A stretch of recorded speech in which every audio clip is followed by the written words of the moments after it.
Good evening. So this is the complete and comprehensive guide to incline benching.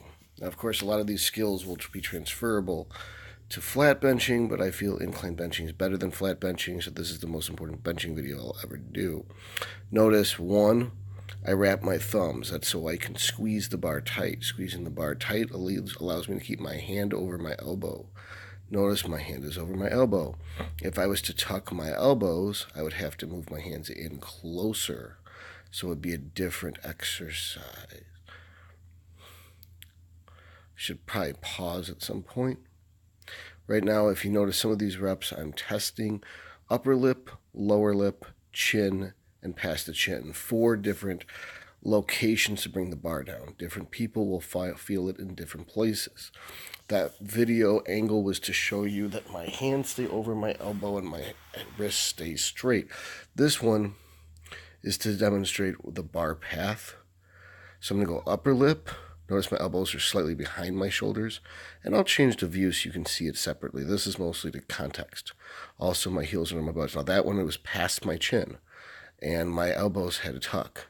This time it's to my chin, and my elbows are absolutely perfect. So in other words, too high is upper lip, too low is past the chin.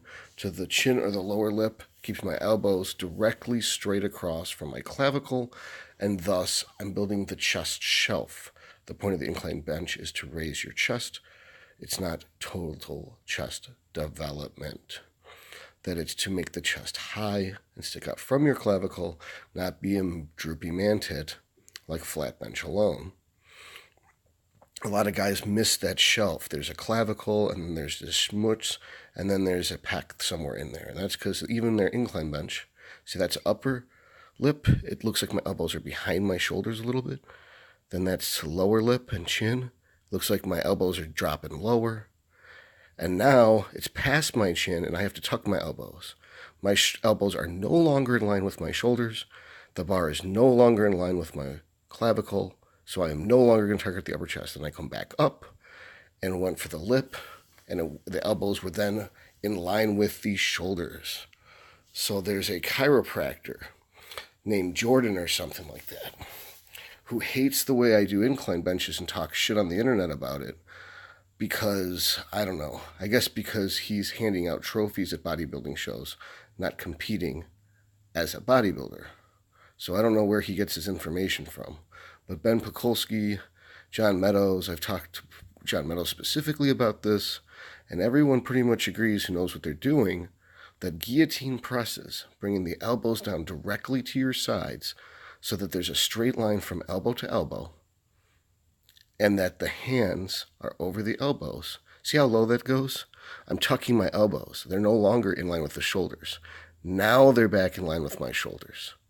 I can't go lower because I'd be smashing the bar into my chin. In order to miss my chin, just to arbitrarily bring the bar lower, I have to bring my elbows in, tuck them, in other words. And that will then move them out of line with the shoulders, and now it's anterior delts and different chest fibers, not the clavicular head, also known as the upper chest. Like 80% of the chest is the middle head. Only a tiny bit is the clavicular head, and there's only one way to get it, and that's guillotine presses, with your elbows out to the sides, like you're pulling the bar down to your chin. Maybe some people are anatomically different and they're able to go past their chin, but as I've demonstrated in this video a couple times, if I go lower than the chin, like that rep, I'm tucking the elbows. I'm not actually engaging the upper chest. I'm saying this over and over and over again because this is so counterintuitive to what a lot of people, they think they need to go all the way and touch their chest, and then they wonder why they have rotator cuff problems. Well, it's because you're not using the chest anymore. At the very bottom, when you're that low with the bar, it's anterior delt. You're stretching your anterior delt. You're not stretching your pec anymore. You actually removed your pec at that point of the range of motion with your elbows that tucked. Could these be a little bit deeper? Maybe, but as the sets go on, you notice I go a little bit deeper with every rep. There we go. That was deep. That could be an inch or two lower, maybe. But that doesn't mean that in order to make them the lowest possible, you should bring them out of the range of motion of the exercise.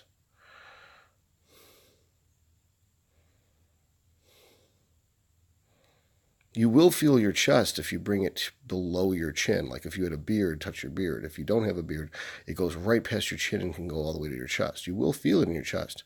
You will not feel it in the upper tip of the chest, right where it attaches to the clavicle. It won't feel like something's stretching your clavicle out. That's how you bring the chest up. And that is the point of the exercise. Notice I'm not fucking around with this set. I'm making sure to use my chin. And I'm probably half an inch or an inch off my chin. Because without a spotter, I don't want to smash into my chin 275. Now, you notice on this set, the 295, I go lower because I have a spotter. I actually went and got a spotter for this set. This was the main set. Obviously, I could have done probably a rep or two more on this set if I had stopped at 6 or 8 on the last set. Notice my setup. I use my heels are back like powerlifting. Back is arched. Upper traps are touching the bench. My ring fingers on the ring. Come low as fuck. That was an inch off my chin. This one's to the chin. And I think this one's all the way and touches the chin. Yep. So after watching this video, I should probably go and touch